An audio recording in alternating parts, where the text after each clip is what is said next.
Standard, I have two questions. Ethiopia is hosting this symposium while continuing to face internal armed conflicts in several parts of the country. So how does AFRICOM view Ethiopia's internal security challenge, and to what extent do they affect the relationship between United States and Ethiopia? My second question is, the conflict in neighboring Sudan continue to have significant regional implications. How do you evaluate the Ethiopian government's role in responding to the Sudan internal or civil conflict, civil war? Tragedy, and it does have great impact to the entire region. I just met with the ambassador, and I met with Prime Minister Abiy earlier today. This was one of the topics that he brought out. It was the importance of how do we find a solution, a way ahead in Sudan.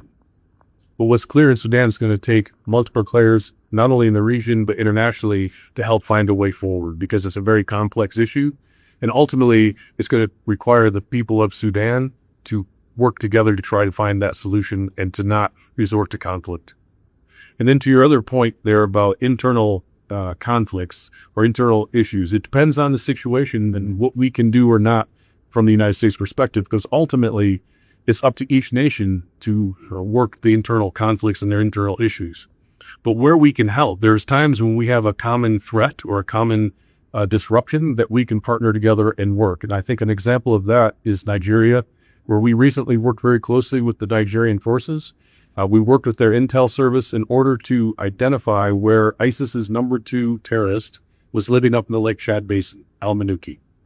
And that cooperation, where the Nigerians took the lead in securing their own nation, but there are capabilities and intelligence sharing that the United States could bring that only the United States could bring.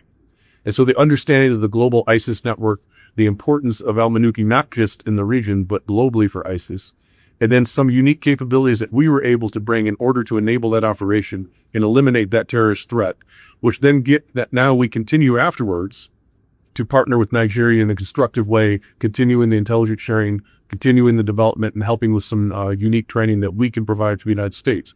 But ultimately, this is helping Nigeria be more successful because they are a very capable nation and they have a very capable military with a large economy. And this disruption is derailing some of that. And so where we can partner together to address those in a cohesive manner is what we look at from AFRICOM. What are those? It's what Mark had mentioned earlier. What are those things that are unique to America that we can bring? And it's not just military capabilities.